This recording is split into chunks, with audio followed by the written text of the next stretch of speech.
7 თვის რეზი უცხო ქვეყნის მიწაზე სიკვდილს ებრძვის. Როგორ გავატანოთ ბავშვის სიკვდილს, როდესაც მის დაბადებას დედა მრავალი წელი ელოდა. უფალმა შეისმინა საბრალო ქალის ვედრება და ზეციდან ანგელოზი მოუვლინა 52 წლის ასაკში. რეზი დღენაკლული დაიბადა. მისი წონა მხოლოდ 925 გრამს შეადგენდა. დაბადებისთანავე მწვავე პათოლოგიური მდგომარეობა დაფიქსირდა და სამშობიარო ბლოკიდან ბავშვი პირდაპირ რეანიმაციულ განყოფილებაში გადაიყვანეს. რეზის საშინელი დაავადება ბრონქოპულმონალური დისპლაზია დაუდგინდა. საქართველოში მკურნალობამ არანაირი შედეგი გამოიღო. პირიქით, ბავშვის მდგომარეობა კრიტიკულად დამძიმდა. ოჯახმა ყველაფერი გაყიდა, რაც კი რამ გააჩნდათ. მომაკვდავი ბავშვი რომ საზღვარგარეთ წაეყვანეთ. 7 თვის რეზის სიცოცხლე ისე ძალიან უნდა, რომ თავისი ბრიალათვალებით შველას ითხოვს.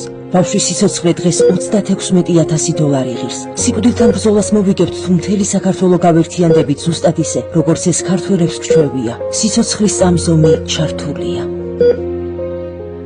გადარიცხეთ ნებისმიერი თანხა ჩერნოვეცკის ფონდის ოფიციალური საიტის მეშვეობით.